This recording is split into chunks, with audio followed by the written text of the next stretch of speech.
You're listening to the Telltale channel. Don't forget to check me out on all social media: Patreon, Twitter, Teespring, and Etsy. All links can be found in the description or on my website, telltaleatheist.com.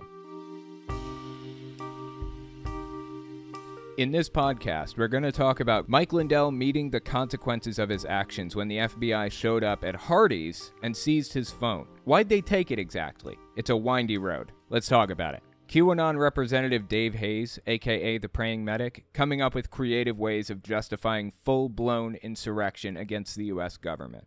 Pastor Andrew Womack claiming that he knows somebody who comes to school wearing a fursuit and uses a litter box at the front of the classroom. We also take voicemails. If you want to leave a voicemail, the number is 1-800-701-8573. If you want to send an email instead, the email address is telltalemailbag@gmail.com.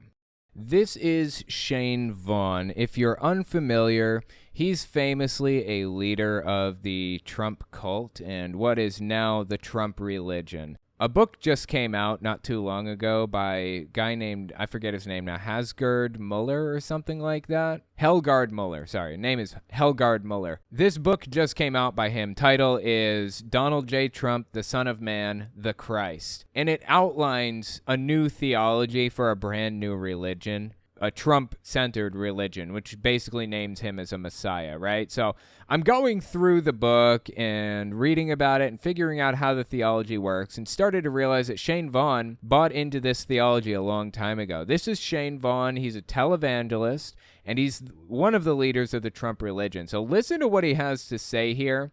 This is him kind of outlining the Trump religion. This is a fundamental piece of the Trump religion that he's about to lay on us. I think this is from November 2021. Check it out. And he wrote down, he wrote a course to New Israel, New Israel, New Israel. He's talking about the founding fathers. And when they came off the ship, they didn't plant an American flag. They planted the Christian flag. That is where George Washington prayed. Right there's a chapel right outside the Twin Towers where George Washington, that picture of him praying by the horse, that's where it happened. That's where he dedicated our nation in covenant to God. If you will make us a great nation, deliver us from tyranny, then we will serve you. None of that's true. It's all completely fabricated. All of it from the Christian flag being planted on soil. Christian flag wasn't invented until like the late 1800s, I don't think. All the way to George Washington kneeling and praying where the Twin Towers fell. No to all of that. Literally all of it. It's all complete nonsense. But it outlines their theology. It outlines the theology of the Trump religion, which is America is the new Israel. It's in a new covenant with Yahweh. He's about to tell us how that relates to Trump in the next clip. Listen to the next one. I don't remember when. This one is recent. I think August or September 2022. Listen to what he has to say here about Donald Trump. What is the prophetic seal that Yahweh placed upon Donald Trump and upon his true people? Prophetic seal that God placed upon Donald Trump and his prophetic people. Seriously, think about the words that just came out of his mouth. It is supernatural prosperity and blessings. Donald Trump carries the prophetic seal of the calling of God. He is Joseph. If you are anointed by Yahweh for a specific plan and purpose, you are a Messiah. Yeshua was the Messiah of mankind, but Donald Trump is the Messiah of America. Because remember, America came into covenant with Yahweh the same way Israel came into covenant with Yahweh. Except George Washington was the one joining Yahweh and America into the covenant this time. And Donald Trump is the Messiah. As the book cover said, he's the Son of Man. So let me just give you a little background into this. There are two different prophetic roles in the Bible. The Son of Man is described in the Old Testament, the book of Daniel, I think. The Son of Man is supposed to act as a cosmic judge that comes right before Armageddon, takes political control over the country of Israel, and then sparks Armageddon. That's the Son of Man's role, and acts as a cosmic judge to determine who goes to heaven and who goes to hell or whatever. Jesus said that he was the Son of Man. He said, I am the Son of Man. I will take control and all that stuff. That's why Christians claim Jesus is coming back. When he comes back, he will be here in the role of Son of Man. He already came in the role of Son of God, which is why he died for our sins and all that stuff. So Jesus comes here the first time as Son of God, dies for your sins so you can be saved. He intended to come back as Son of Man. Well, the Trump religion now believes that Donald Trump is the Son of Man rather than Jesus. They think Jesus fulfilled his role as Son of God to act as your savior, and now Donald Trump is the Son of Man to fulfill his role as a Messiah to bring about cosmic judgment to mankind. That's what the Trump religion believes now. With all that background in mind, let's listen to our first voicemail. Hey, this is Alan from Indiana. Just wanted to get your opinion on what do you think would happen when Trump dies. I honestly think there's going to be somebody that comes up saying that they are Trump reborn or something like that. Just want to get your opinion. Yeah, I appreciate that voicemail. There absolutely will be somebody who makes that claim. They're Trump reborn or whatever. The question is how many people are going to believe it? Like, there's obviously a religion built up around Donald Trump now, so either they could claim that Trump is reborn, somebody comes up out of the woodwork and says they are Donald Trump reborn, or they could claim that Donald Trump fulfilled his purpose as the Son of Man and kicked things into motion, and I don't know, now they're just sitting around waiting or something. I don't know. I don't know how things are going to play out exactly, but I can tell you this, it's certainly going to be interesting. The guy is very obviously, most definitely, a religious figure now. A messiah in this new religion of Trumpism. It's no longer Christianity. It's not Judaism. It's not Islam. It's Trumpism. It is an entirely new religion. It absolutely blows my mind that we have come here as a country. Insane. What happened to all that warning about false prophets and the Antichrist being worshipped as a substitute for Jesus? Did people just forget about all that? It's nuts to me that people are actually worshiping Donald Trump as a new Messiah, full-blown Messiah. Blows me away. Hey, Owen, Jill from Minnesota again. I wanted to mention that Robin Bullock's been suspended from YouTube. I've been reporting his nonsense, and they finally put a stop to it. Unfortunately, not forever, but his channel is scrubbed, both his regular channel and his Church and International channel. And who knows if he'll come back, but right now his videos are gone. Thanks. Bye. That's fantastic news. Although, sadly, Robin Bullock's channel was reinstated or restored or whatever else. Robin Bullock is another person that is a member of the Trump religion and the Trump cult. True believer. Let me just give you an example. This is a video of Robin Bullock absolutely losing his mind at the fact that people called him a false prophet because he prophesied that Donald Trump would be president again. Remember, this guy is a leader in the Trump cult, in the Trump religion. And this is an example of Robin Bullock losing his mind at people criticizing him because Trump didn't win the election. Even if he did secretly win the election, it was stolen. Why wasn't that the prophecy? Why wasn't it the prophecy that Donald Trump would win, but it would be stolen and blah, blah, blah? No, he said Trump will be the president in 2020 to 2024. He'll win, and he will be in the White House the entire time. Listen to Bullock's reaction to being criticized for his prophecy. Apologize. Go ahead and apologize. Well, no! How about that? Just so you can hear me again. No! Because you are wrong.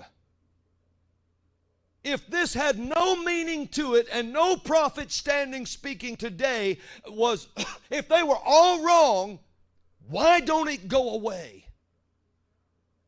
How come it hasn't ever faded away? How come it's still a fight? It is only a fight in this guy's head. There is a new president that was inaugurated, and has been president for years now, and this guy cannot give up on it. There is no fight. There is no debate. This guy just cannot give up the fact that he was wrong. If it was wrong and it wasn't true, then why are we still debating all of this? Nobody's debating anything. This guy is just obsessed with the fact that he is a false prophet. Folks, it would have already passed. You keep your doctrines. You keep your doctrines, but I'll tell you what, you are going to answer for trying to regulate the Lord's prophets. Oh, I'm shaking in my boots. You with your big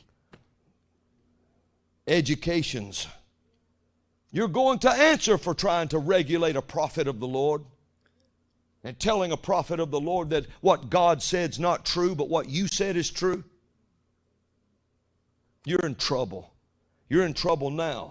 Just so deeply cringy. Look, I'm not saying that what God said isn't true, but what I said is true. What I'm saying is what you said isn't true, Robin. What he said is verifiably false. What he said was wrong. He claimed God told him something. That thing did not come to pass. That is how I know he is a false prophet. I'm following what the Bible instructs here, okay? And this guy is one of the cringiest people alive. Aside from the fact that he's one of the cringiest people alive, he is also a vector of vaccine misinformation and election misinformation, and every bit of information you can possibly imagine, he spreads it on YouTube, which is directly and explicitly banned by the terms of service. You're not allowed to spread vaccine misinformation or election misinformation or a number of other things. A whole bunch of stuff that you're not allowed to do. You're also not allowed to call other people demons or dogs or animals of various different sorts. He does it. He does it all. He violates the terms of service on YouTube on a regular basis and somehow gets away with it. This caller said his YouTube channel was temporarily removed. Well, it's back now. And unfortunately, he's continuing to this day to violate the terms of service and face no consequences for it. I have to follow the terms of service on YouTube, and it's a real pain in the ass sometimes. Believe me. I've had like 7 channel strikes in the past few months, all of which were repealed because I don't violate the terms of service. But it's stressful having to go through all of this and follow the rules. Why is it that this dude is capable of saying absolutely anything and not facing consequences, but deeply bothers me? Anyway, I appreciate the voicemail. It's pretty interesting. Hopefully we can get his channel taken down. If you notice specific videos with specific contents that violate the terms of service, then report it on his channel. I don't want anyone to go mass reporting him for absolutely nothing. Make sure there is valid reason.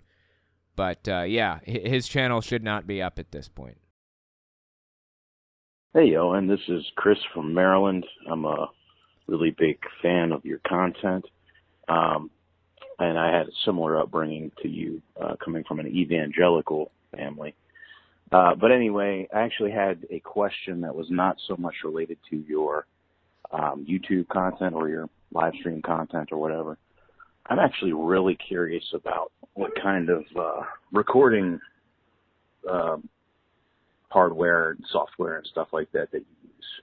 So I don't know if there's any other nerds out there like me who are interested in things like that, but some of us might find that pretty interesting. So thanks a lot for everything you do, man. Bye. Yeah, I appreciate it. Interesting question. I started out with just a regular piece of shit webcam that I hooked up, like a USB webcam, and I was using that originally. Eventually I got an EOS Rebel T6i camera, like a Canon camera that I set up on a tripod and I record. I have to restart the recording every 30 minutes because it's a DSLR, which means it has a little... It's intended for photography, not for video recording, though it does do video too. So I started using that for video recording while live streaming, independently of the stream. Eventually I got a Canon EOS 90D, which is capable of 4K video and 29.9 FPS. That's a fantastic camera. In fact, that's what you're looking at right now.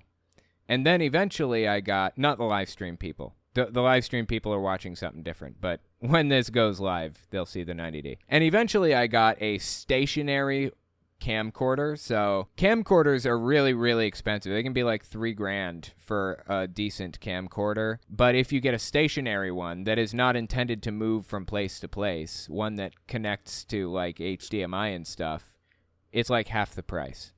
So I bought one for $800 forever ago that does 1080p. I forget what the name of I forget the brand now. Let me just look out of curiosity. Yeah, it's a Prisual PTZ camera, Prisual. Prisual PTZ camera, 1080p. It's a live streaming camera, and it supports like wall mounts and stuff. Like I said, I think it was $800 when I bought it or something like that, and it's a decent camera. That's the one that the live stream audience watches. If you're not watching the live stream actively, then you're not seeing that camera. But I actually just purchased a new one that does 4K, and it's also a stationary webcam. This is an Avkins, AVKANS, 4K PTZ camera. Again, it's stationary, so that'll be useful. I'll have that next week, so that'll be pretty interesting. Anyway. Oh, and I use a Shure SM7B mic with a Focusrite Scarlett Solo audio interface. Yeah, I actually have two of these XLR Shure SM7Bs because one of them is broken. I had to buy a new one recently. So anyway, it works. It just sounds cloudy and bad. So anyway, yeah, that's my equipment. Thank you so much for asking. I thought it was pretty interesting. Hey, this is Andrew from Saskatchewan, Canada again. You said the NIV version of the Bible is the least accurate but most readable by humans.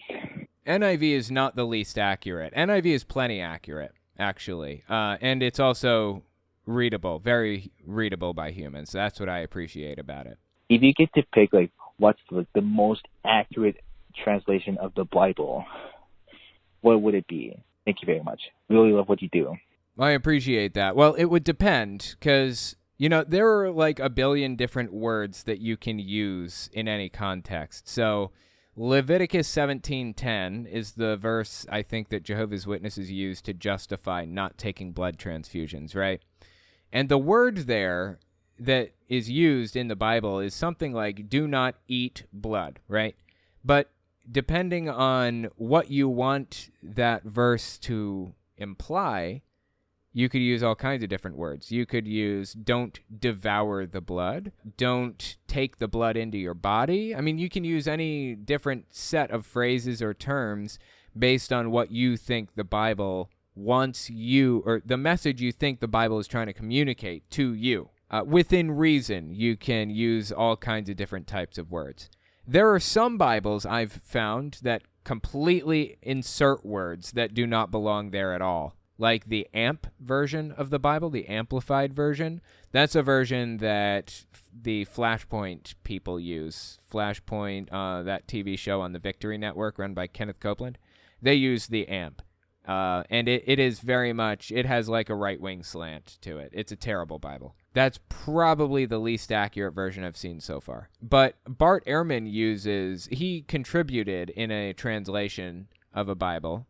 I think it's the NSRV is the version that he contributed to, and he tends to use that one a lot, and I trust his judgment on all things biblical, so I would suggest the NSRV. Yeah, New Revised Standard Version is what it's called. That's the one. I would recommend that one. But like I said, NIV is fine.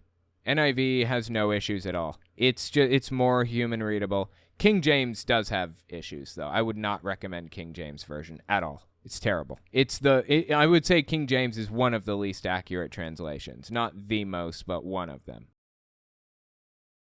Hi, I'm Gabrielle from Virginia. You often mention that you're a wanted Jehovah's Witness. Would it be possible if you could explain why you were kicked out and how you coped with possible rejection by friends and family? I'm pretty sure it was really hard for you. Yeah, I appreciate the voicemail. Yeah, it sucked. It was not fun at all. I was homeschooled when I was a teenager from, I don't know, maybe 12 to 16. I was homeschooled, isolated from society completely. It was very, very bad for me psychologically. I do not believe homeschooling is good for anybody. Anyway, after I went back to school, I had no human contact for 4 years. Zero. Except for my parents, who both had bipolar disorder and were train wrecks in their personal lives. And as a result, I just had no social skills whatsoever. So I go back to school and I start making friends for the first time. And the more friends I made, the more ostracized I was from the congregation, because you're not supposed to be friends with outsiders. So eventually it came to the point where I was hanging out with people, and I went to some parties in high school just to get to know the people and hang out or whatever. And I smoked a cigarette there. That was enough right there to get me disfellowshipped. At the time, I also had a girlfriend who I was not doing anything really, really wrong with in Jehovah's Witnesses' eyes. I was dating her. That was probably enough to get me disfellowshipped, what we did do, which is kiss and whatever. Yeah, I also drank some alcohol at that party, so I was just kind of living my life, learning what it was like to be a human being outside of the Jehovah's Witness religion, and those few little things are really what kicked it over the edge and got me disfellowshipped. I left when I was 18 and crawled in the window of this girl I knew from school and lived in her bedroom for 3 weeks, and it was miserable. Didn't talk to my mom for a long time after that, or anybody in my family. They ostracized me completely. It was rough. But I made it. It is possible to make it through, and I would never go back. I wouldn't make another decision differently. It was the best decision I ever made to leave. Hello, Owen. This is Ron of Tennessee again. I was wondering, have you ever heard of Bo of the Fifth Column? He reminded me of an article I read a long time ago where Trump said that the Republican Party, he would like to join it because it's the most easy to manipulate. And Bo of the Fifth Column said that Trump spent kind of years being an independent, being a Democrat, and then he finally found the Republican Party because it was the easiest to manipulate. I wonder if you ever heard of that. Again, I love your show, and I love what you're doing. Keep up the good work, and take care. Bye. Yeah, I appreciate that. I do know Bo the Fifth Column. Not personally. I know of his channel, and I love his channel, honestly. He's fantastic. Love the dude to death. Now, I did not hear about that article, and it doesn't surprise me to hear that Donald Trump was moving from party to party. I mean, I know Trump kind of believed in some Democrat positions, like he was pro-choice for years, up until like age 62 or something like that. So yeah, I know that Trump moved from like political position to political position, whichever was most convenient in the moment, it seems to me. And it wouldn't surprise me to hear that the reason that he had for doing that was because the Republicans are easier to manipulate. That definitely makes sense. You know, they've already spent years stripping their skepticism away. Naturally, it'd be a lot easier to take advantage of them, unfortunately. And we see a billion examples of them being taken advantage of right now. I'm in this private Donald Trump Telegram channel, 250,000 subbies on it. And not just this channel either. I'm in some QAnon ones and like Stu Peters, Praying Medic. I'm seeing them all over the place. These messages that are being posted that look like they're from Donald Trump, and they're like promoting these golden ticket things, this scam. $300 for a golden ticket. It was just a piece of gold-colored foil that you get in the mail, and it's supposed to be like a lottery ticket. Every 5 tickets pays out between $1,000 and like $100,000. The average is supposed to be $2,500. It's all made up. None of it's real. None of it. But people are spending $300 on these gold-colored tickets that they think are coming from Trump when they're not. Trump's golden ticket broke all records. More than 2 million tickets sold on the first day. Unfortunately, these are the last 10 hours. Only 150 tickets left. This is the last time you'll be able to order them. I personally ordered 70 for me and my family. Once you become a premium member, having this ticket, it doesn't say these, it says this, you will understand what I'm talking about. They stripped all skepticism from these people and then fleeced them for every penny that they own. Of course Trump went for the Republican Party. Of course they were easier to sucker. It is the most disgusting, what's the word I'm looking for here? The most disgusting, depraved. That's the word I was looking for. The most disgusting, depraved con I've seen in a long time. And the Republican Party is the perfect one to fall for it. Honestly sad. There is a scammer going through my comment section. David Pakman's dealing with this. A whole bunch of other people are dealing with this, okay? There are scammers in the comment sections of many YouTubers' comments right now, or videos right now. They're telling you that, you're a super fan, and if you message me on Telegram or on whatever, any other thing, if you message them there, then we can talk, and eventually, middle, it ends up coming to the point where they want money from you. And yeah, it's just a scam to get money out of people. Do not fall for it. I have a verified badge on my channel, so my name is highlighted. My name is Owen Morgan, parentheses, Telltale, or Telltale Fireside Chat, or whatever. If you don't see my name highlighted in the comment section, it's not me sending the message, okay? So just keep a lookout for scammers. It's a real problem. 99% of people don't fall for scams in general, but 1% of people do. And that's kind of the whole idea behind it. Just kind of get the odd person who hasn't really been around YouTube very much and doesn't know about verified badges or doesn't see through the grift or whatever. So just keep a lookout. Make sure you don't fall for any scams. I've been trying to block and ban and erase messages like that for a while, but I can only get so many of them, somebody went through the trouble of setting up an account with my name and my logo and everything for Telegram. It's insane. Who has the time to sit down and do this shit? I guess people just trying to scam other people's fans out of money. Just messed up, man. I heard David Pakman was having this issue, and I was like, weird. I wonder why I haven't had this issue. I saw a sign near a gay area last night that read, Bishop T.D. Jakes is an S predator. Interesting. I don't know if that's true. I know T.D. Jakes, I think he's Catholic, right? He's made a lot of enemies in evangelical and far-right circles, primarily for his takes on... He's like a televangelist, but he has very different takes on Christian nationalism than a lot of other evangelical people. Listen to what he has to say about Christian nationalism in this video he put out. The church bought into the myth that this was a Christian nation. And once you get past that, which a lot of people are going to criticize me because they're still going to think it's a Christian nation, which is a whole different show. But once you begin to understand that democracy and that a republic actually is designed to be an overarching system to protect our unique nuances, then we no longer look for public policy to reflect biblical ethics. If we can divide, or what you would call separation of church and state, then we can dwell together more effectively.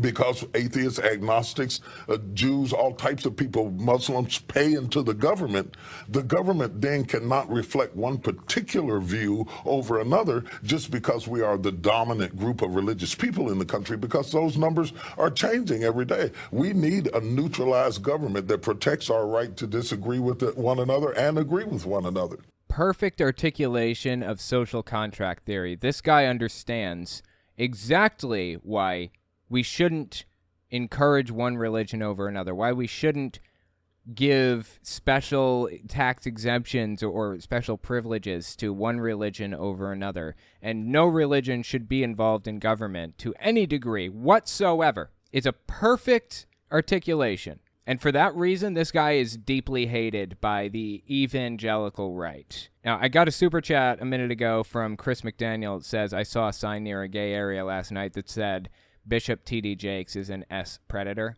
I don't know if that's true, and I err on the side of skepticism until there's some hard evidence, some hard basis to believe it. That includes the criticism or the accusation against Kenneth Copeland. Somebody, a woman, accused Kenneth Copeland of trafficking her. Seriously. So anyone that I'm naming bought me from Derek and did stuff to me. So if I'm naming, the only person I have named that didn't do stuff, but I saw him at parties, was Joel Olstein. He never did anything to me, but I did see him. I can tell you, since I've started speaking out, more women have come forward. I named Kenneth Copeland, and another brave soul, she's like, listen, I want to come forward. Will you share my post? And people went in and attacked her on her post for coming forward. I'm like, you're mad. You all said no one else is coming forward. And now when the women do come forward and say, this happened to me, I have the evidence, and then you're going to go attack them because you maybe were fooled by these pastors. And the same thing with Tyler Perry, Greg Laurie, Rick Warren, all of these pastors trafficked me, and we put them on a pedestal and made them gods. You are bringing up, some major names here. I mean, even Billy Graham, okay? I mean, I say a million times over, these cannot, like Billy Graham and the ones that have trafficked and done things to me and that are doing it now, and even when I've done these extractions, I'm like, they have a demon inside them. I talked about it one time and made sure everybody listening understood that I was skeptical of that claim because there's no hard evidence of it. Yes, this woman knew these people at the time and was around them at the time, but it was circumstantial. And there has been no investigation or charges of any sort coming from her claims. So I'm skeptical automatically of those types of claims, no matter who it is, whether it's T.D. Jakes or Kenneth Copeland or anybody at all. I just need evidence, a little bit of evidence, hard evidence, before I believe any of this. Political or religious ideology does not matter to me. I want to believe as many true things and as few false things as possible, even if those things relate to people who are absolutely terrible. I don't want to believe something that's false. So anyway, thank you so much for the super chat. Next, we're going to talk about Mike Lindell meeting the consequences of his own actions when the FBI showed up at a Hardee's and seized his phone. Why'd they take it exactly? It's a windy road. Let's talk about it. Give us 30 seconds, and we'll be right back. You're listening to the Telltale channel. If you like what I do and you want to see me continue to do it, check out my Patreon. You can also check out my Telltale Unfiltered channel, Twitter, and Teespring. All links can be found in the description.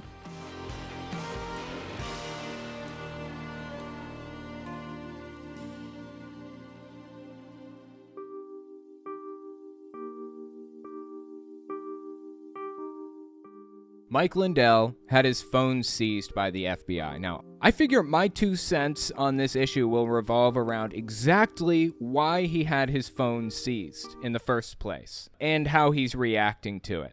So let's take a look at his announcement video about having his phone seized and see what he had to say. Mid-September 2022.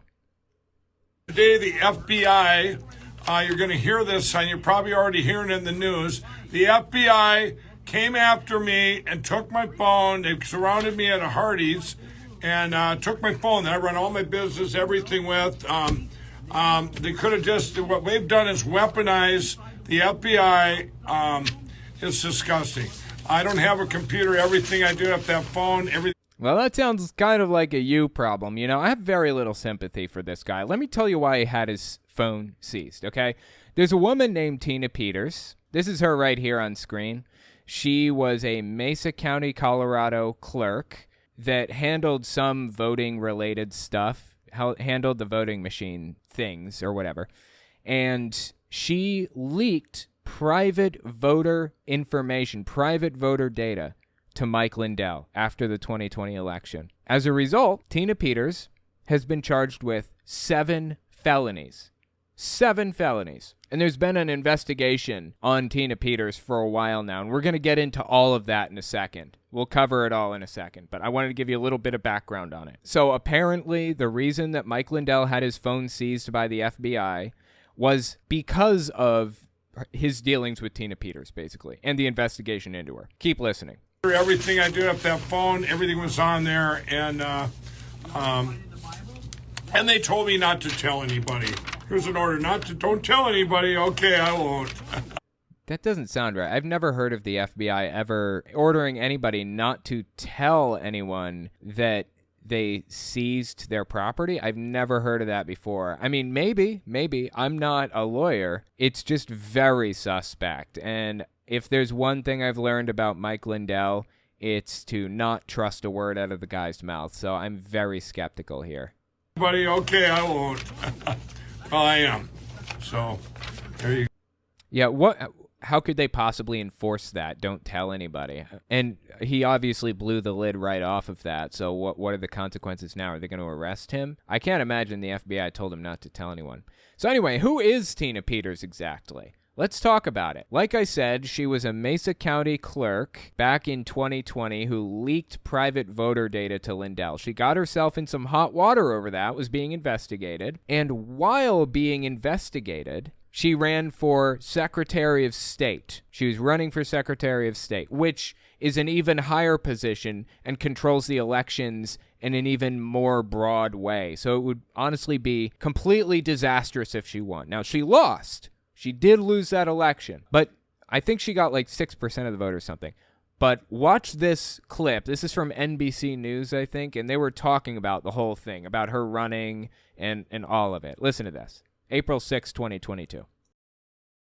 For Republican Mesa County Clerk Tina Peters, she faces felony charges accused of tampering with her county's election equipment.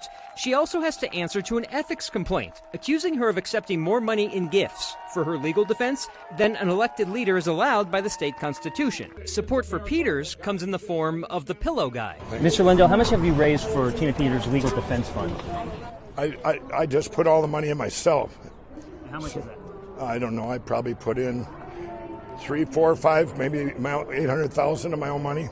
Holy dude, that is so much money. 800 grand into her legal defense fund. That is insane. It makes sense because, you know, the voter data that he had came from Tina Peters, so.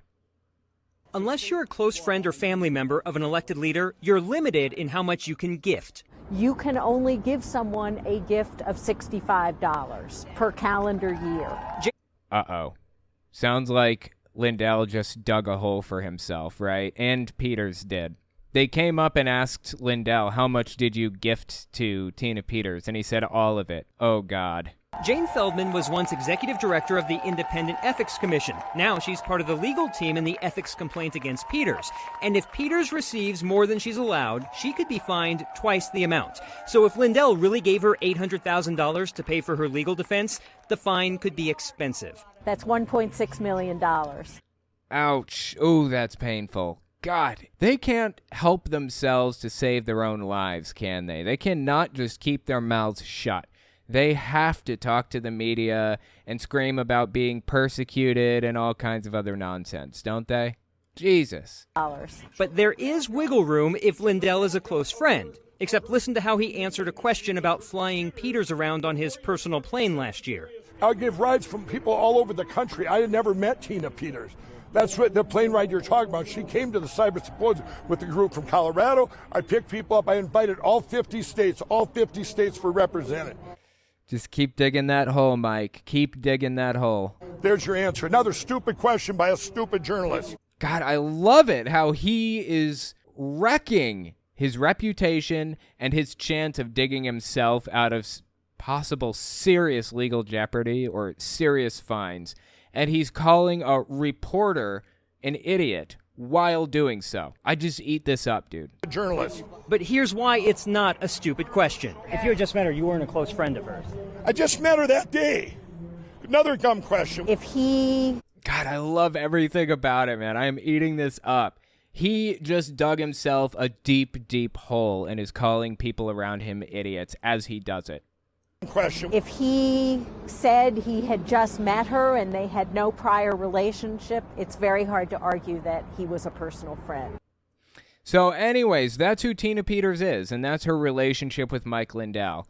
I guess they don't really have much of a relationship. Outside of her breaking the law for him and then him paying for her legal defense after getting caught. She actually got arrested recently. Early March 2022, she got arrested on those 7 felony charges for stealing voter data and all that stuff.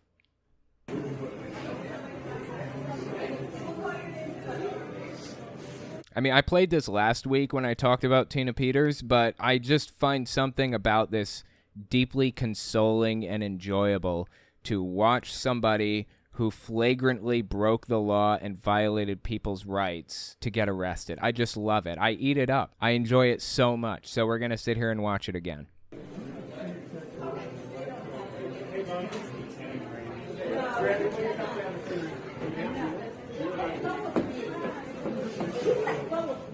Let go of me! Let go of me! Let go of me! Yell a little bit louder, Tina. Maybe it'll work next time. Oh no! Let go of me! It hurts! Let go of me! That's a resisting arrest. Is she facing a charge for resisting arrest by trying to kick the cops? Of course not, because she's a white woman in power. Give me my teeth! Oh, you understand? Stop it! Sorry. No, let go of me! Yes, you are, Caleb. Give me my key to my car. Give me my key to my car. Give me my key to my car. Give it to me. Give me. You know, the real travesty is those boots that the cop is wearing. Anyway, point is, she was arrested not too long ago. And the whole Tina Peters thing, that is the reason why Lindell's phone was seized by the FBI, because of this investigation evolving into what it is now, basically. She eventually went to jail, spent the night, and then went on Steve Bannon's show to cry about how badly she was treated in the jail. Ugh. She had to eat the most disgusting food, and she had to sit on the most paper-thin mattress and didn't even get a pillow. She didn't give a shit about prisoners' rights before. In fact, I'd venture as far as to say she doesn't give a shit now. What she cared about was how comfortable she was when she was in there. Anyway, that's neither here nor there. The point is, Lindell is wrapped up in all of this, and that's why they seized his phone. So, watch this. Mid-September 2022. This is Lindell's reaction to having his phone taken. He went up on Steve Bannon's show to talk about it. Listen to this. Going to be with at the president, our real president's rally in Ohio on Saturday. I'm going to speak there about this. Now we have a unique opportunity, everybody, to spread the word, get the word out. Maybe Steve, that just once that the media would go, hey, Mike, why did they do this to you? No, we know why they did it to you. We know exactly why they did it. Because you stole private voter data. Tina Peters stole private voter data for you. We know what's happening here. Mike, why did they do this to you? Could it be because I have all the evidence and because I want to get rid of voting machines and electronic computers in our elections? So persecuted, right? I found out recently he's not a billionaire. I thought he was. He's a millionaire. He's got, $300 to $600 million, I think. I don't know where I got the idea he was a full-blown billionaire. But anyway, dude's a multi-millionaire, 100 millionaire. And he's the persecuted one. Absurd. Absurd from the ground up. I mean, there's a reason they're doing this. I didn't do anything wrong. Yes, he did. Yes, he did. He took private voter data. That's wrong. That's illegal. And people are paying the price for it. They needed his phone. He's lucky they didn't arrest him. They needed his phone to aid in this investigation. And so they took it legally. It was completely 100% legal. Something that wasn't included in the original message or whatever, Mike Lindell actually refused to give his phone to the FBI when they wanted to take it. They pulled him over at a Hardee's or whatever, told him to give him the phone. And he said, "Are you going to arrest me? I'm not giving you anything." And they said, "We're not going to arrest you, but we're going to take the phone." I assume if he refused to give the phone, just flat out didn't do it, they would have put him in handcuffs, searched him for the phone, taken it, and then removed the handcuffs. I'm assuming that's probably how it would have gone. He ended up calling his attorney. They allowed him to call the attorney, and his attorney advised him to give them the cell phone. So he did eventually give him the phone. He didn't have an option. They were going to take it one way or another. So anyway, There's a reason they're doing this. I didn't do anything wrong. Of course you did, but here's the beauty. Yes, he did. Yes, he did actually do things wrong. The fact that he doesn't even realize that he's done anything wrong, I mean, does he not realize? Really? He really doesn't realize what he's done so far. Is deeply disturbing to me. How does he not know what he's done so far is wrong, illegal? Does he really believe that this is persecution? I think with some people, some of the cases, like with Bannon, I think Bannon knows exactly what's going on, and he's doing it intentionally. All the lies that he's telling are intentional and calculated. I don't believe for a second that Bannon is a useful idiot or some gullible sucker who fell into this trap of believing that Trump really did win the election and all that. I don't believe that for a second. I think Bannon knows exactly what's going on. But Lindell? I think Mike Lindell is a true believer. I really do. I think there are definitely some mental issues happening here with Lindell. And people like Bannon and others are taking advantage of that mental illness, unfortunately. He didn't stop there. He's been doing a whole media tour. He's using this opportunity of the FBI taking his phone. He's been turning it into a megaphone, effectively, and screaming from the hilltops all kinds of stuff. So listen to what he says next. Again, mid-September 2022. Goes out on Bannon, and he has a whole plan to get this phone back.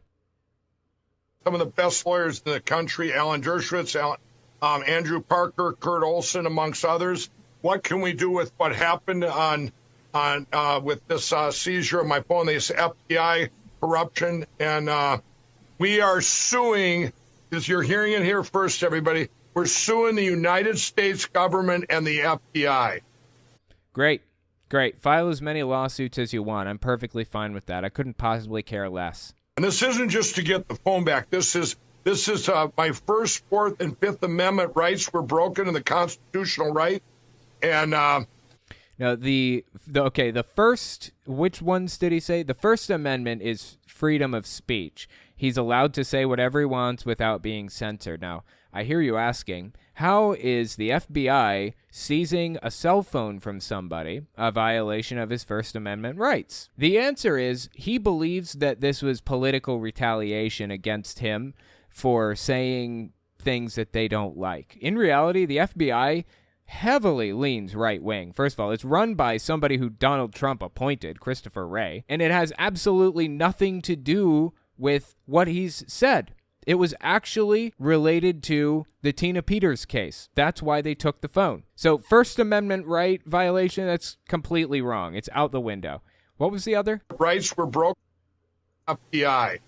And this isn't just to get the phone back. This is my First, Fourth, and Fifth Amendment. Okay, the Fourth Amendment right is the right against unreasonable search and seizure, which means he has the right to not have something taken from him or not have his person searched or his home or car or whatever else searched unless there's good reason. There was good reason. There's a Tina Peters investigation going on right now where she passed private voter data to this guy. So that's simply wrong also. There was probable cause. There was reason for them. There's enough reason for them to search him that a judge was willing to sign off on a search warrant. This wasn't even probable cause. The FBI went through the process of going through the courts and everything. So it wasn't a First Amendment violation, wasn't a Fourth Amendment violation, and then the last one he said was Fifth Amendment, I believe. This is my First, Fourth, and Fifth Amendment rights were... Fifth Amendment is the right against self-incrimination in a court of law. So if you're under oath and you are testifying in a court of law, you have the right to plead the Fifth Amendment. You don't have to, if you're asked a question on the stand and the answer to that question would put you in legal jeopardy, you don't have to answer the question. You can say, I plead the Fifth Amendment. I don't want to answer that question, or I can't answer that question. And it can't be held against you. It can't, your guilt cannot be assumed from it or anything in a court of law. That's how that works. So First Amendment, Fourth Amendment, and Fifth Amendment rights were not, by any stretch of the imagination, violated for Mike Lindell. He is completely full of it, as if we didn't already know that. Broken in the constitutional right, and this needs to go everywhere. We're not going to put up with this. We're not going to be the Gestapo like in Nazi Germany. Steve, this is, we're being proactive. I was on the phone with these attorneys. I said, no, I want to sue. What can we do? We got all the lawyers on the phone. They looked up all these statutes. We're going to go to places where no man has gone before. This will set a precedent. This has to stop. Nobody gets to bash people's door down and you get 40 seconds to answer your door. Nobody gets to corner and take a phone away of a private citizen, their company phone, so they're and their hearing aids, everything else. Everything I had was in that phone of all these businesses. His hearing aids were in the phone? What? Does he even wear hearing aids? What's he talking about here? Look, I understand that's very frustrating. I would be lost without my phone. I would be a mess, dude. Oh my God. How would I even handle that? Because I have so much connected to my phone, including like my logins for all of my stuff and everything. But you know, I've never actually worried about the FBI like seizing my phone because I've never broken federal laws that would warrant them seizing my phone. I am a political commentator. I come out here and talk about politics all the time. And I've been doing it since the Trump years. I'm 100% sure I've said things that the government doesn't like up to now. The government so far is not acting on political dissidents in the United States. I can see a time when that happens at some point in 10, 15, 20 years, maybe, if things keep devolving into fascism the way that they are right now. We aren't even close to that. Mike is just desperately trying to blame anybody but himself for his mistakes. He refuses to accept responsibility for the mistakes that he's made, for the laws that he has violated, for the rights that he has taken away from others. He wants to complain about the FBI taking away or violating his First, Fourth, and Fifth Amendment rights. They didn't, but Mike did violate other people's rights, their right to privacy, by stealing private voter data and broadcasting it all over his website. This guy has no self-awareness, and it's disgusting. One of all these businesses, My Pillow, My Store, Frank's Speech, passwords to be able to do money wires that I can't do right now. Those aren't in any cloud. I mean, this has got to stop, Steve, and we're going to...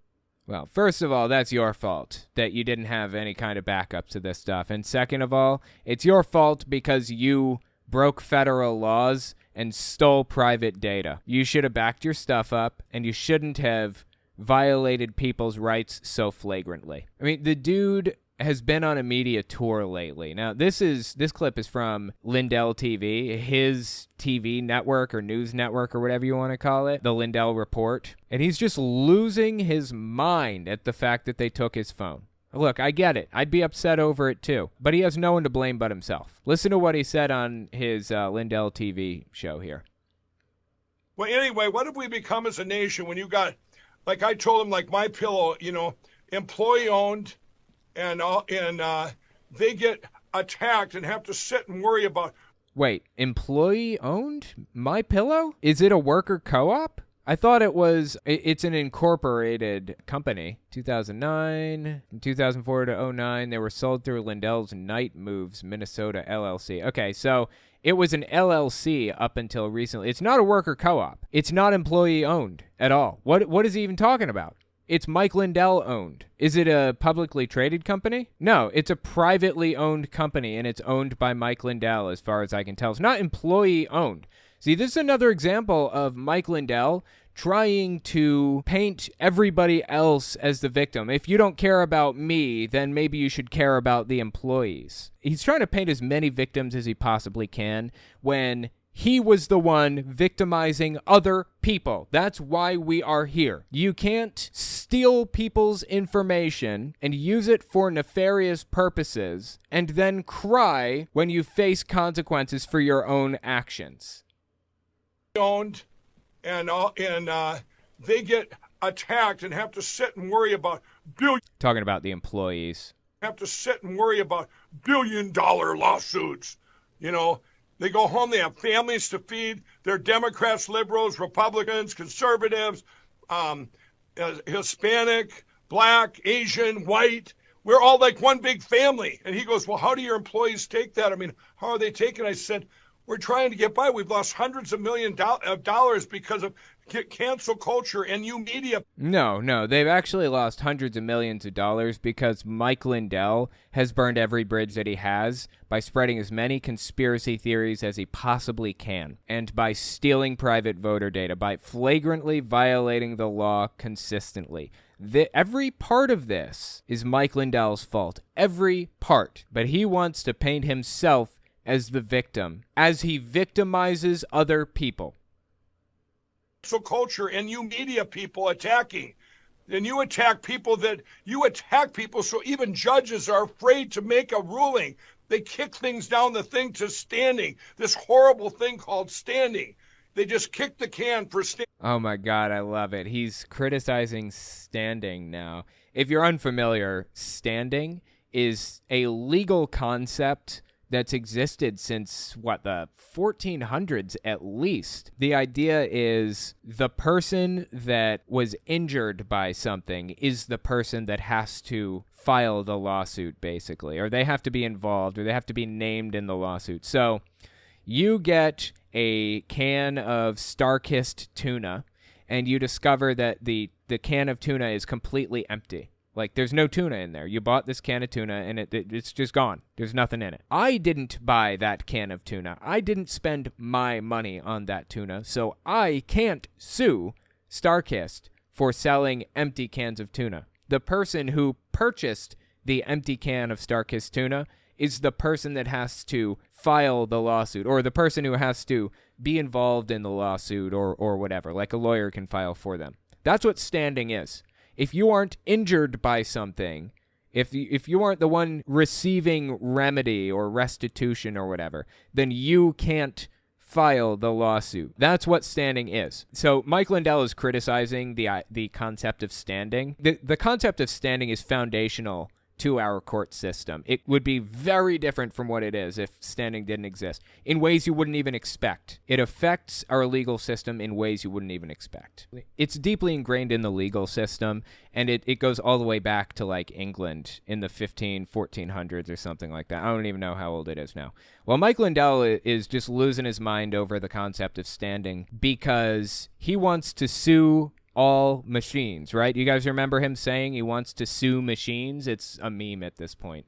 I've been working on it 5 months, and we're doing a class action. Actually, I'm announcing it here. I announced it on my program. Well, announce it already. Y'all watch frankspeech.com. Oh, he's got to give that plug. Keep watching. But it's a class action lawsuit against all machines. So the question is, who was injured by these machines? Who has standing to actually sue these machines? I mean, can you even sue machines?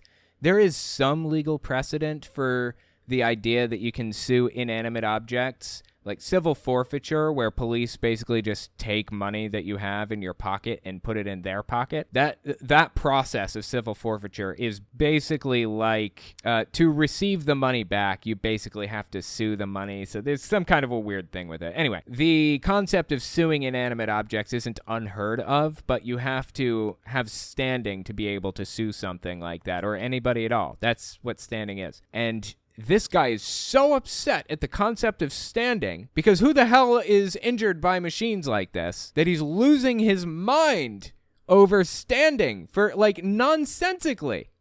This horrible thing called standing.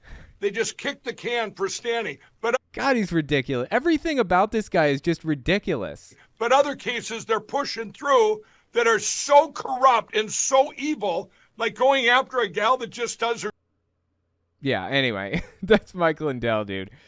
I'm sorry, man. This is 100% his doing, his fault from top to bottom. All the way down the line, he made every bit of this happen. I know that it must suck to lose your phone. Like, I'd be in bad shape if I lost my phone. Because, trying to run a business and all that stuff, I'd be in bad shape, man. But you know whose fault that is? Yours. It's your fault. Not Tina Peters'.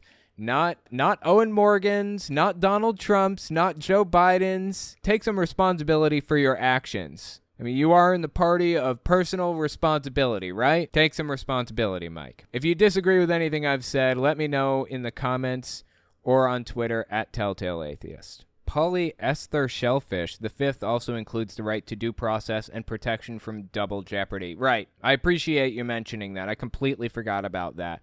Some courts have even ruled your cell phone password is covered by the fifth, and you can't be compelled to provide it. That's true. But if they get into the phone without the password, then, you know, it is within legal limits, I believe. Which, you know, it's debatable whether that should be allowed or not. But either way, like I said, Mike made every part of this happen, and his First, Fourth, and Fifth Amendment rights were not violated by the FBI getting a search warrant for something. They had a search warrant for his cell phone and seizing that item. He did not have his rights violated in all of that. I showed my outline the other day on stream, but this is what it looks like. I write these outlines like a couple days before I do the stream, and I just kind of bold the titles, and then I put specific points down that I want to hit. So this is the first sentence that I'll say right here, and it kind of gets me into a movement to help me figure out where to go next with it. This is this is supposed to remind me of which video I'm talking about in the brackets here. And this is the idea that I want to express about it. So anyway, first sentence will be Mike Lindell had his phone seized by the FBI. We'll see where it goes from there. Next, we're going to talk about QAnon Representative Dave Hayes, a.k.a. the Praying Medic, coming up with creative ways of justifying full-blown insurrection against the U.S. government. Give us 30 seconds, and we'll be right back. You're listening to the Telltale channel. If you like what I do and you want to see me continue to do it, check out my Patreon. You can also check out my Telltale Unfiltered channel, Twitter, and Teespring. All links can be found in the description.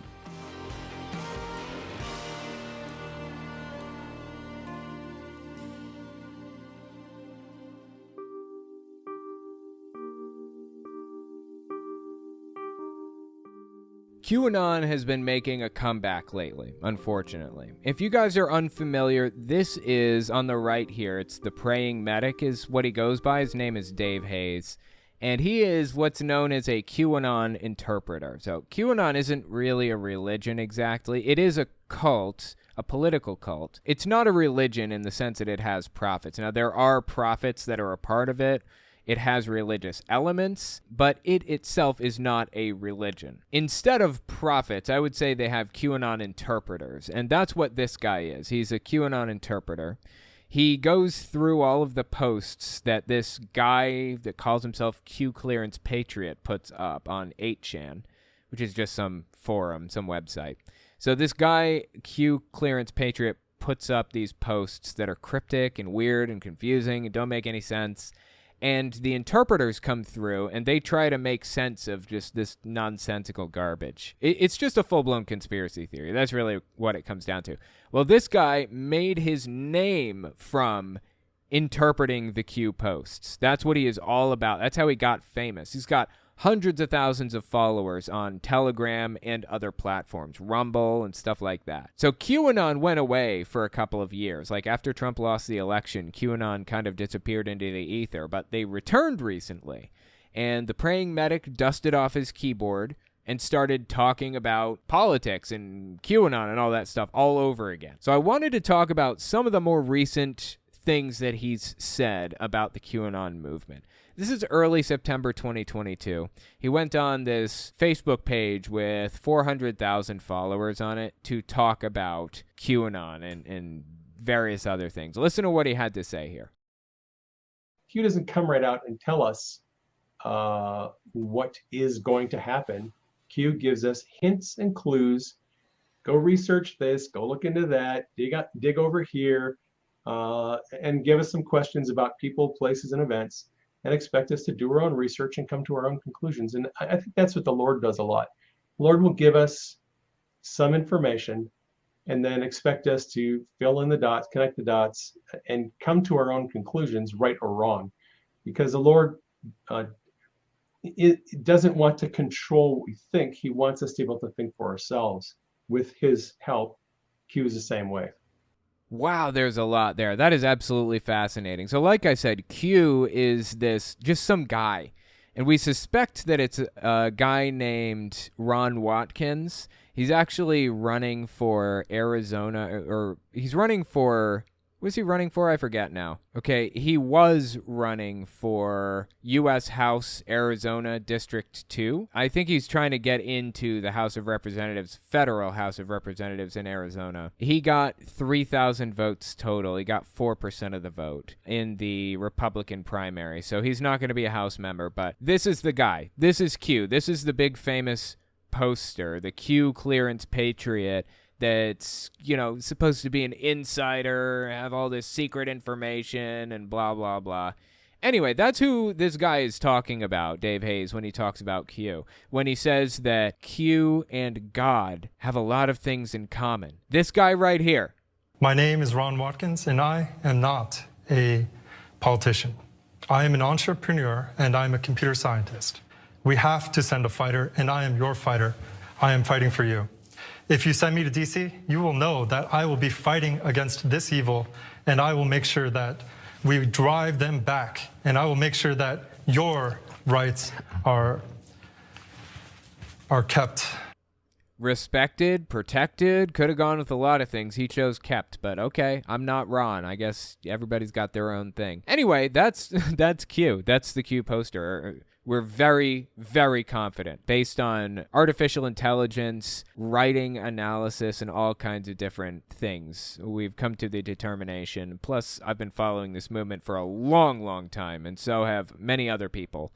And the determination that my predecessors who've been following this even longer than I have come to is that guy is Q. Very confident of that. Anyways, the point is the praying medic is convinced that Q and God operate in the same way. And if that isn't deeply, deeply blasphemous, I don't know what is. Comparing some random Q poster to God. Absolutely fascinating how this guy's wheels spin. Aside from that, when you think about it in the cold light of day, I guess they are kind of similar, right? You're supposed to take some weird cryptic posts that mean nothing ultimately and make something out of it. Come up with some interpretation that you think that the guy could mean based on the things that he said. In the same way, a lot of Christians, a lot of especially evangelical extremists, will take the Bible, take a single verse out of it, and find some way to twist that verse around to mean something completely different than what it actually meant. So in some ways, I suppose they're similar. I'll give him that. That's not all he had to say, though. Dude was on a roll in this interview he did with the Elijah List Facebook page.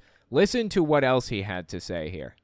I think it's going to come down to a decision where President Trump is going to have to get the assistance of the military.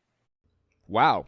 Trump's going to have to get the assistance of the military to take office again. Fascinating. I mean, he's not talking about winning the election. He's talking about Trump going in right now and kicking Biden out. That sounds like a military coup to me. Is it just me? That sounds like a military coup. Get the military to go in and kick the duly elected president out. Hell, kick any president out. Any at all. And that would be considered a military coup. Removing an existing president from power and putting a different one in place. That's just my belief. I'm not talking about a military coup. Yeah. I'm talking about my belief is that President Trump devolved the federal government before he left office. And if he devolved the government, and if the 2020 election was actually stolen, and especially if it was stolen by a foreign country like China, it was an act of war. And we do not have a constitutionally elected president right now. What? Okay, wow, that's a lot. So he says it's not a military coup, though the military would, in his mind, would be going in to remove the existing president from power and install a different president. That it's not a military coup in his mind because he's not the rightful president. Does this guy not understand that this is how coups work? Inspire doubt, seed doubt in people's minds of the legitimacy of this person's office, seed enough doubt in him that you can justify replacing him with a military operation. Does he not realize that that's how it works? That's what a military coup is in the first place? Yeah. If we don't have a constitutionally elected president, we're in We've been in a constitutional crisis for a long time. It's Well, much and that's worse how. than before. But that's not what a constitutional crisis is. Hang on. Let me just look this up to be sure. A constitutional crisis is a situation in which a major political dispute cannot be clearly resolved on the basis of the particular government's constitution or established practice. So a constitutional crisis would be like, the Constitution does not clearly state what we're supposed to do in this situation. Or somebody violated the Constitution by, taking away someone else's rights or ignoring Trump just refuses to leave when Inauguration Day comes along or something like that. And what do? That would be a constitutional crisis. I think he's using this wrong. I don't know. Let me know what you guys think in the comments. Is he using that phrase correctly or not? We've been in a constitutional crisis for a long time. It's Well, much and that's worse how than you're saying that's how it's not possible for it to be a coup if the Right. military steps in. It's more a description of, I don't know what words you use, but it's not a coup. It's not a takeover. It's not a coup, because Yeah. a coup is when the military removes a duly elected president. See, there it is. There's the kicker. There is his justification for running his military coup, for running a full-blown insurrection against the United States government, for replacing the existing government with the government that you want. Your justification is the government isn't legitimate, so I'm just going to put the one that I want in. This is how democracies fall, by the by. This is how it works. Seed doubt in the electoral system, in the electoral process, until people are revved up enough to do something about it, to riot. There was a massive night of riots called the Night of Glass in World War II Germany. People got revved up enough over whatever thing. I think at the time it was an assassination of some foreign dignitary or something like that justified it. This is an example of the praying medic Dave Hayes, QAnon interpreter, trying to rev people into a situation where they would be willing to justify and accept a full-blown military coup against the U.S. government. Absolutely disgusting, man. Michael Flynn is actually pretty influential in the QAnon movement, too. He has been for a long time. Actually, he's been influential in the QAnon movement since before this, but it really became official when he gave the QAnon oath on his phone. Like, he streamed it and posted it to different social media platforms and stuff. July 2020 is when he did this. Now, in his defense, I'm just saying, to me, it sounds like the QAnon oath. Sounds exactly like it, matter of fact. Around this time, a bunch of people were taking the exact same oath that they claimed was the QAnon oath. That's what they called the oath that they took, the QAnon oath. Despite the fact that the words that are coming out of Michael Flynn's mouth are the exact words that are in the QAnon oath, Michael Flynn says this is just a nice, clever little oath that's not related to QAnon in any way that he decided to say just because he likes saying it. Just want to put that on record. So he goes out there and he says this oath that sounds, well, exactly like the QAnon oath, but apparently isn't the QAnon oath. July 2020. Listen to him say this oath with his whole family. I, Jack Flynn, do solemnly swear that I will support and defend the Constitution of the United States. So help me God. Where we go one, we go all. God bless America. Yeah, so he goes out there and he says says an oath that's shockingly similar to the QAnon oath, right? And by doing so, and by virtue of the fact that he was very high up in the military at the time. I mean, this guy's like a 4-star general or something, right? Or a lieutenant general or something like that. He's very high up in the military. People respected him. They believed him. They listened to him. They thought that he was influential and that he was what they call a white hat. QAnon refers to members of the military who are supposedly good guys that are working to put Trump back in office and dethrone blah, blah, blah. Members of the military who believe all the QAnon nonsense, they refer to them as white hat military. It's a buzzword that they use. Anyway, by virtue of the fact that he's in the military, that made people believe that he was one of the white hat military people, right? And they listen to him. They believe him. So he goes out there and he gives this interview to a guy named Doug Billings, right? Early February 2021. And it shot across the QAnon world like wildfire. I'll show you an example in a second. But he was trying to shape the movement and make it clear where he stood and what he wanted the QAnon people to be doing in that moment. Early February 2021. Listen to his responses to the interview questions. I'm just going to ask you some questions, and I want you to just tell me if it's nonsense or if there was anything to it at all.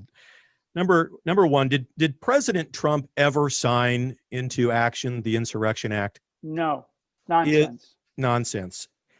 So QAnon is really bad about starting conspiracy theories. Obviously, the entire thing is a conspiracy theory. But Flynn, he realizes that. But he wants to shape their beliefs and their conspiracies around his worldview to bend it to his own will, kind of, it seems to me. So Trump signing into law the Insurrection Act or whatever, I think that gave people the impression that things were under control. And Michael Flynn didn't want people to believe that things were under control. I mean, the QAnoners. He didn't want the QAnoners to think that. And you'll see why in a second. Keep listening. Is the United States military running the country or just is that nonsense as well? More nonsense. Good to hear. More nonsense. There's no plan. There's so many people out there. Is the plan happening? There's no, we have what we have, and we have to accept the situation as it is. Okay, so Michael Flynn is basically telling QAnoners everywhere there is no plan. That is a fundamental part of the QAnon belief system, that there's an overarching plan that the white hat military is pushing forward. And they believe that Michael Flynn represents the white hat military, quote unquote. So Michael Flynn coming out here and saying there is no plan, we have what we have, and we have to work with that. We have to make the plan happen for ourselves, was him trying to shape it to his own ends. There was actually a plan in the works in real life. QAnon believed that there was a plan and that there was a storm that was about to happen, the storm. They believed all this stuff, and there really was. Donald Trump was planning the storm to happen on January 6th. That was supposed to be the storm, January 6th. And unfortunately for QAnon, luckily for America, January 6th as a plan fell apart eventually. They didn't actually get to reach the congressman like they intended to,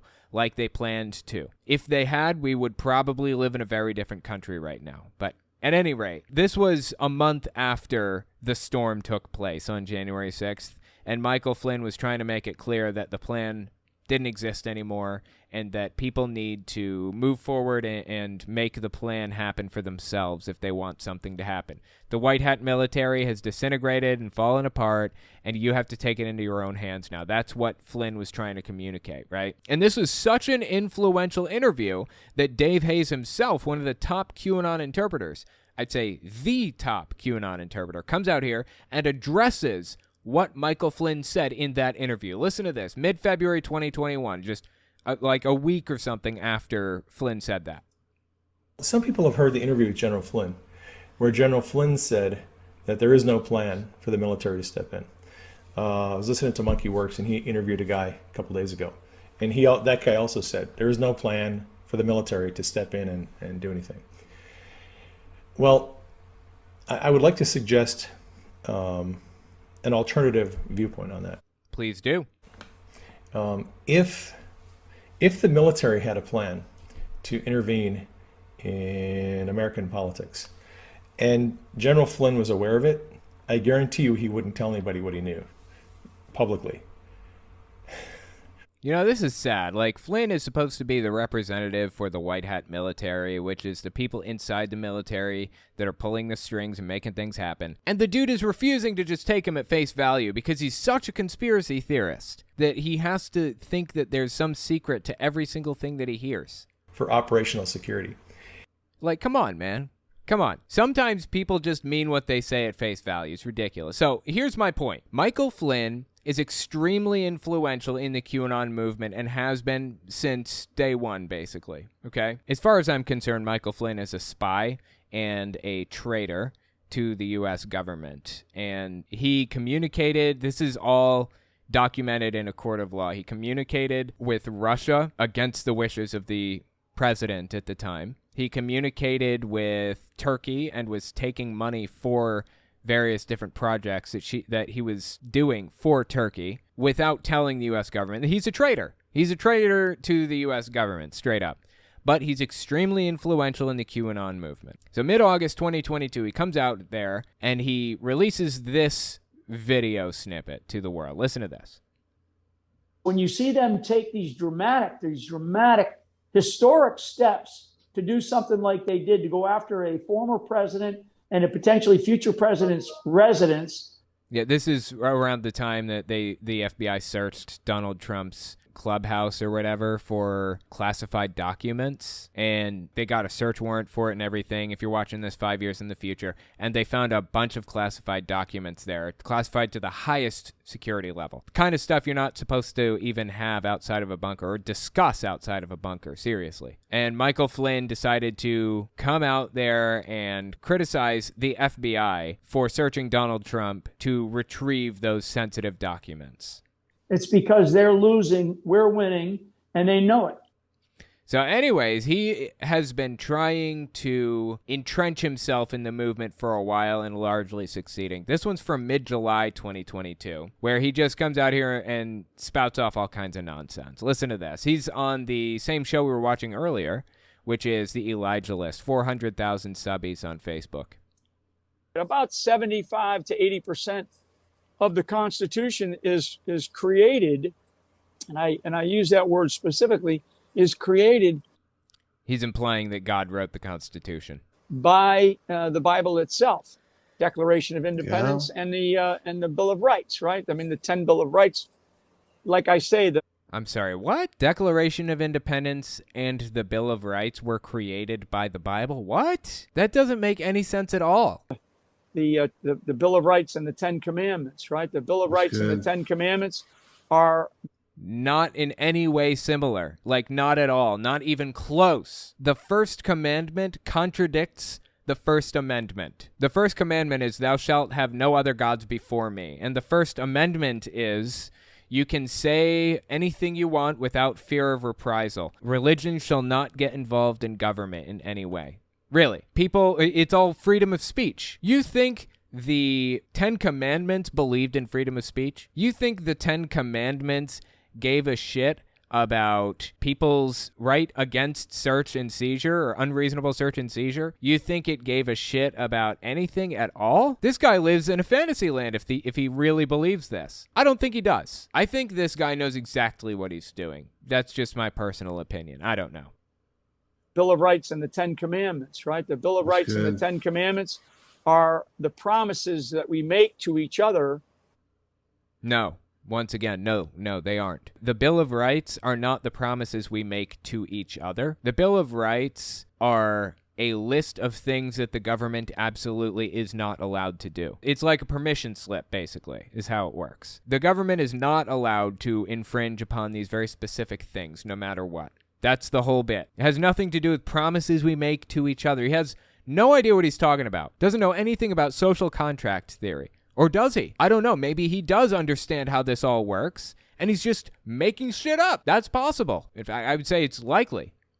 Make to each other, when you really dig in and you list and you read the Bill of Rights and you list and read the 10 Commandments, those are promises that we make. No, they aren't at all. And then the fulfillment of those promises, are the Constitution and the Bible. That's how we get fulfillment of those promises. What does that mean? The Bill of Rights are in the Constitution. They're constitutional amendments. Okay, so did he just say the Constitution is the fulfillment of the Constitution? I think that's what he just said. And the Bible is the fulfillment of the 10 Commandments? What is he even talking about? It's just complete gibberish that's made to sound nice, that people who are ultra-religious and or QAnon followers would love to hear. That's what it's all about with this guy. Everything that this dude says practically revolves around pleasing the QAnon crowd, making them happy with him pretty much, or manipulating them, pushing them in one direction or another. So I kind of have learned that, I guess, in the last, in probably the last few years. And I think partially because the more that I have studied our nation and what's happening right now, what I have come to the realization of is that we in fact were created by the Creator, right? I mean, it's mentioned in the it's mentioned in the Declaration of Independence, right? No, it says our rights were endowed by our Creator in the Declaration of Independence. It's funny because he actually went on tour to campaign for a guy named Jackson LaMayer, which I think he lost his election. He was a massive Trump supporter guy. Anyway, he went on tour to campaign for this guy, Jackson LaMayer, and while on tour said that the Constitution mentions God like 9 times or something like that. No, it doesn't. It doesn't mention God at all. The Declaration of Independence mentions it once in the context of our rights are given to us not by the government, but by God. That's the way that it was framing it. But, none of that nuance matters to this guy. None of it. It is all about shoving a Christian nationalist ideal down people's throats. That's what it's all about with this guy. Yeah. Oh yeah, it is. Very yeah, clearly. big time. Jesus Christ, dude. I didn't actually include this one, but since we're on this subject, yeah, this one came out in mid-November 2021 at the Reawaken America tour. I've talked about it a few times. It's absolutely unhinged. Listen to this. And they're talking about the United States of America. Talking about the United States of America, because when Matthew mentioned it in the Bible, he wasn't talking about the physical ground that he was on. He was talking about something in the distance. So if we are going to have one nation under God, which we must, we have to have one religion, one nation under God and one religion under God, right? All of us together, working together. Full-blown Christian nationalist. The guy is doing everything he can to destroy the line between church and state. Everything that he can. And push QAnon in directions to his own ends. Deeply, deeply disturbing stuff. Let me know what you think of this guy. Is this guy malicious? Is he setting out to manipulate the situation to his own ends? Or is he roped into this just as much as the praying medic is here? Let me know what you think in the comments or on Twitter at Telltale Atheist. Next, we're going to talk about Pastor Andrew Womack claiming that he knows somebody who comes to school wearing a fursuit and uses a litter box at the front of the classroom. Give us 30 seconds and we'll be right back. You're listening to the Telltale channel. If you like what I do and you want to see me continue to do it, check out my Patreon. You can also check out my Telltale Unfiltered channel, Twitter, and Teespring. All links can be found in the description.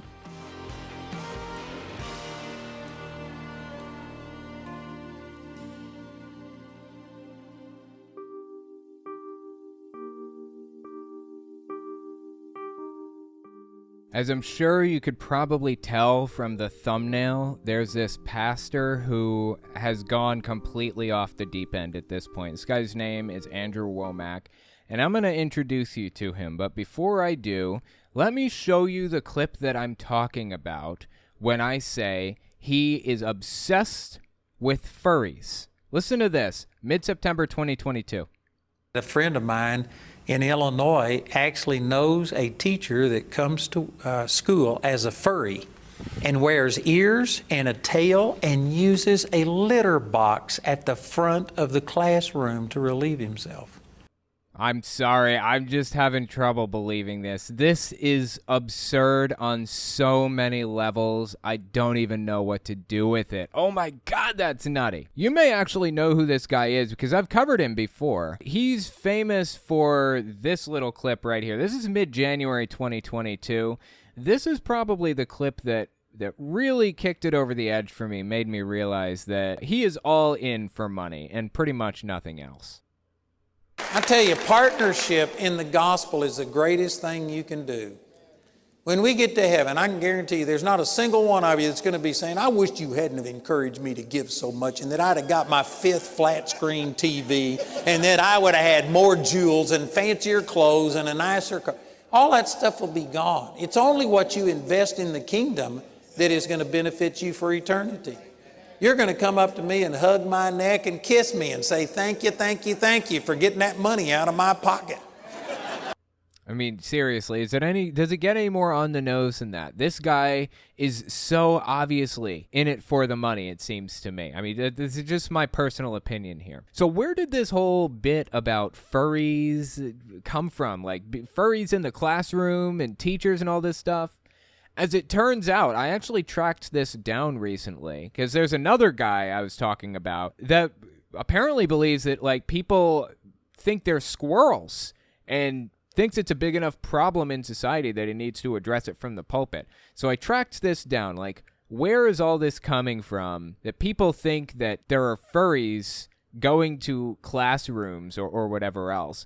And I traced it back to this school board meeting in Midland Public Schools in Michigan, Midland, Michigan, late January 2022. This woman named Lisa Hansen goes up there during the school board meeting and gives this talk. Listen to this. It was addressed by a child a couple months ago that they are put in an environment where there are kids that identify as a furry, a cat or a dog, whatever. And so yesterday I heard that at least one of our schools in our town has in one of the unisex bathrooms, a litter box for the kids that identify as cats. Really? Okay, interesting. Well, tell me, which school, which district, which kid, which bathroom? Let's figure this out. Let's investigate. Would you be surprised to find out that this is completely made up? This is fabricated. This isn't real in any way, shape, or form. I don't know if she got this off Facebook. I don't know if she made it up herself, but it was made up by somebody. Somebody fabricated this issue that doesn't exist and started to outrage about it. And I am really disturbed by that. And I will do some more investigation on that. I know what's going on nationwide. I know it is. It's part of the agenda that's being pushed. I don't even want to understand it. But I think that people need to be aware of it because I am really upset as a parent that my child is put in an environment like that. And I'm all for creativity and imagination, but when someone lives in a fantasy world and expects other people to go along with it, I have a problem with that. So I'm just putting that out there. I will investigate more. Glad that old Lisa Hansen is on the case, going to get to the bottom of it. Would you also be surprised to find that we never heard from Lisa Hansen about her investigation ever again? It was completely made up at the time, and it's completely made up now. It is an embarrassment to me. I mean, this guy isn't nobody. Andrew Womack has a show on the Victory Network on like DirecTV and Dish Network and all of them. He's not a nobody. He's a televangelist. He's extremely influential, has a lot of listeners. And he's out here telling his gullible sucker of an audience that there are teachers that show up and use a litter box at the front of a classroom. Front of the classroom to relieve himself.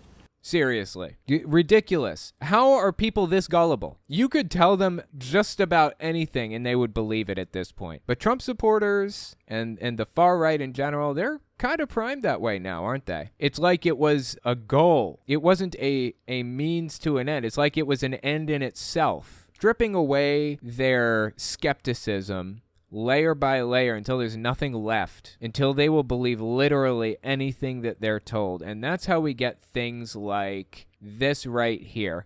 This is a private Trump channel on Telegram. It's got 250,000 subbies on it. And there are just like a billion examples. Like at least once a day, you see these posts on this private Trump Telegram channel with 250,000 followers. Trump's golden ticket broke all records. More than 2 million tickets sold in the first day. Unfortunately, these are the last 10 hours. Only 150 tickets left. This is the last time you'll be able to order them. There are no golden tickets. It's a scam. You spend $300 on these pieces of gold foil or gold-colored foil with the assumption that they're going to pay out $1,000 minimum for every 5 tickets you purchase. Some of them pay out $100,000 per ticket. So if you buy, say, 1,000 of them or 500 or hell, 10, 15, 20 of them, you're guaranteed to make money off of it. The goal was to strip skepticism from these people and fleece them for every penny they own. And that's what we're watching happen right in front of our eyes right now to these Trump supporters. This is not the first time that this guy has blatantly and flagrantly lied or not told the truth about something. Listen to this. Early September 2022. This is recent. Listen to what he had to say here about the Constitutional Convention. The Constitutional Convention decided to have prayer to open up the Constitutional Convention. And no, they didn't. They asked this Presbyterian preacher to preach, and to pray, and I just read some of the statements by the people that were there, John Adams and others, saying they'd never heard anything like it. So the people who wrote the Constitution and put in the Bill of Rights that is often called the Establishment Clause and all of these kind of things, they say that means there's a separation of church and state. And yet the very people who wrote those things started all of their meetings with prayer. No, they didn't. They did not start their meetings with prayer. You think the people who wrote the Establishment Clause, there will be no religion involved in government? You think that they started the meeting with prayer? Dear God, I pray that you oversee our writing of this Constitution. Okay, now let's write down religion shouldn't be involved in government at all. You've got to be kidding me. What's going through this dude's head? This is a complete lie. They did not open their meetings with prayer. First of all, John Adams, I think he mentioned a minute ago, he was one of the few pretty religious early figures in American history. Thomas Jefferson was not religious really at all. Thomas Paine wasn't really religious. There were a lot of people in the beginning that really were not religious at all. In fact, I think there's only one pastor who was involved in the signing of the Constitution or something like that. I don't even remember now. It's been forever, so I would have to look it up. Anyway, the point is, the guy constantly spreads misinformation about every subject he brings up. And he also has deep issues with the LGBT community. So would you be surprised to find that he spreads misinformation about the LGBT community too, and finds the most underhanded, weaselly ways to accomplish his goals when it comes to the LGBT community? Check this out. Early April 2022, dude is talking about sending spies into schools. Listen to this. I sent a spy into our public school system to check out what the books are. And I got a list of, I think it was 54 books in the Woodland Park school system. And this is a small place, 7,000 people in the community. And there's 54 homosexual books that we know of. All right, what does that even mean, homosexual books? Does that mean books that have any degree, like any mention whatsoever of like a gay character or something like that? How did he come to that conclusion? Why does he even care? This is the crowd that is burning books and banning them. This guy and his congregants. He's a mega church pastor, although I don't think mega church probably isn't the right word. I think he does run a mega church, but it's more like like a church conglomerate. I'm not sure what the right word. It's like a collection of churches. And he runs a TV show where he preaches in front of a humongous audience every day and all that stuff. He's extremely influential. He's doing everything he can to get the LGBT community out of his community, trying to make it impossible for LGBT people to just exist in society. And I got a list of that. And I've got people that are on my staff that go to every school board meeting. And as soon as we get them looked at so that we can defend what we're saying, we're going to stand up in the school board. We also ran, and we now have a number of our Charis graduates that are on school board, and we've got Christians in places, and praise God, we're seeing things change.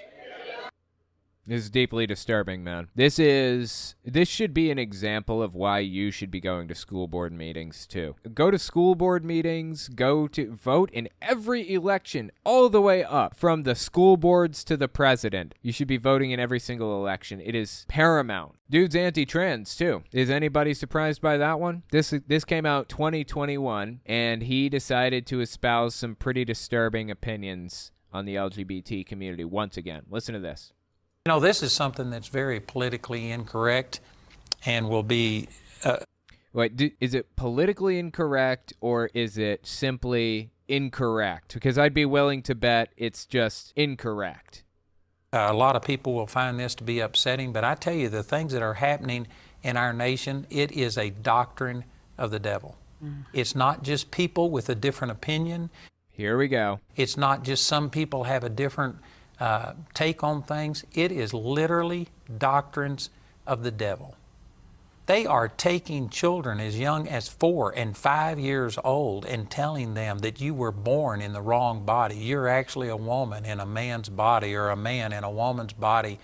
Who's they? He says they are taking kids as young as 4 or 5. Who? Who's doing this? Give me an example. Specific example. Name the people. Point them out to me. Tell me what their names are and where they are and what they're doing and what they do for work and all that stuff. Tell me who you're talking about. This is something called weasel words. When somebody vaguely gestures to some ambiguous authority, some amorphous they out there in the ether who is pulling all the strings and doing all this bad stuff to people under cover of darkness. Like, they can never identify exactly who's doing this stuff. They just point to they. Who is it, Andrew? Who's doing this? The answer is nobody's doing this. It's made up. And they are surgically altering them and giving them hormone blockers and stuff. 4 and 5-year-olds? No, nobody's doing that. Nobody has ever done that in the United States. I'm telling you, this is not just a different opinion, somebody that has a little different way of looking at things. It is a doctrine of demons. Mm-hmm. It is demonic. And the people who are doing it are being influenced and controlled by the devil. These are doctrines of demons. That a man can just choose to be a woman. He can choose to go into a woman's restroom because he feels like a woman today. No, that's completely inaccurate. People have no idea how much work it takes to get legitimately recognized in society as who you are. You can have your birth certificate changed, have the sex on your birth certificate changed.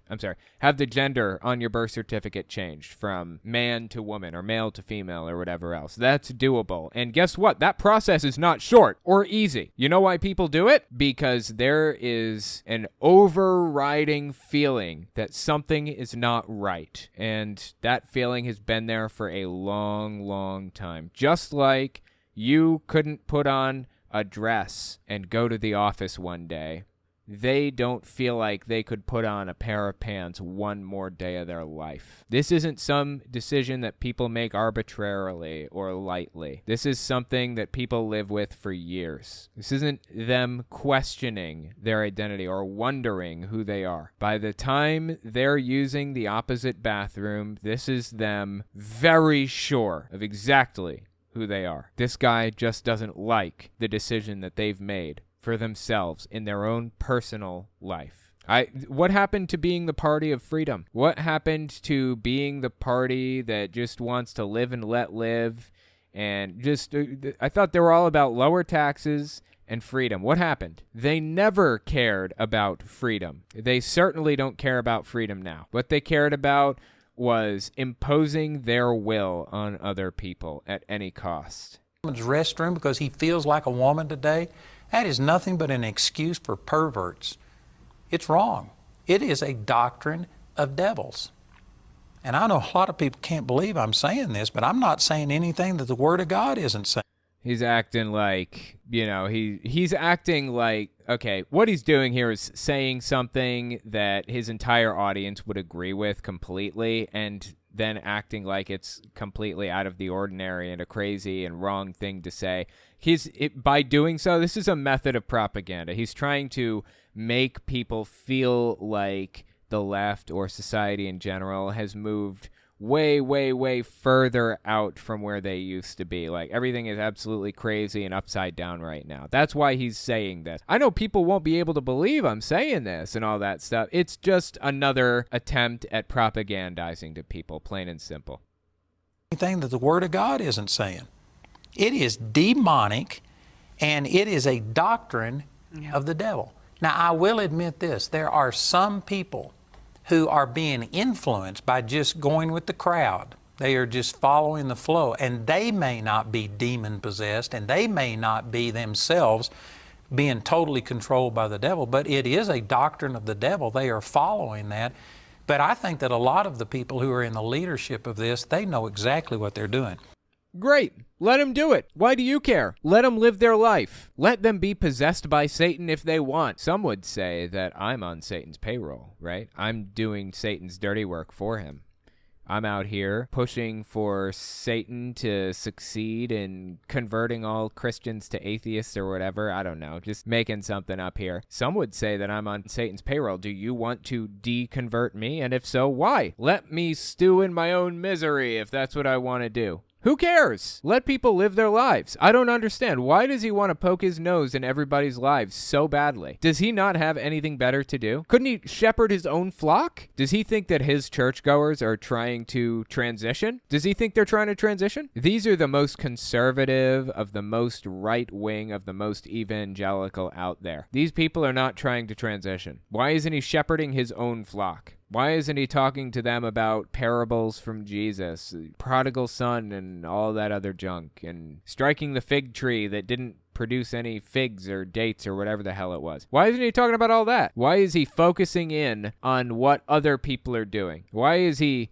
zeroed in on my life or your life or whoever else's life? My question is, why does he want to with us? Why can't he leave us alone? I have some thoughts on why, but I'm going to keep them to myself. I'll let your imagination run wild with it. LGBT issues are by no stretch of the imagination the only thing that he rails about constantly. This is from mid-November 2020, so it's right after the election took place. It was determined that Biden won. We had counted up the votes, and Trump had no path to victory at this point, right? So he comes out here and loses it. I heard a leader in the body of Christ say that God sovereignly puts in the president. And so if Biden winds up being the one, then God is the one who put him in. And man, I just hate that. I love it. I think that this is one of the guys who actually prophesied that Donald Trump is going to win the election, the 2020 election. And when Trump lost the election, he had to come up with all kinds of ridiculous excuses and nonsense for why he was wrong. Just hate that. I disagree with that 1,000%. And let me just give you one scripture that if you believe the Bible, it disproves that. And that's Hosea chapter 8, verse 4, and it says, "And they have set up kings, but not by me. They have made princes, and I knew it not." I mean, right there, the Lord just clearly says that I wasn't a part of you putting this king in. I'm not. Wait, did he think that the book of Hosea was talking about America in that verse? I mean, what was the verse talking about at the time? I assume it was talking about some political structure that existed in that time, in that place or whatever, right? Did he think it was talking about America? It sounds to me like he's just making up excuses for why he thinks that Biden might not be protected by God or whatever. Bizarre. Not the one who put that prince there. God doesn't put people in who are going to kill and expand the killing of babies by the millions.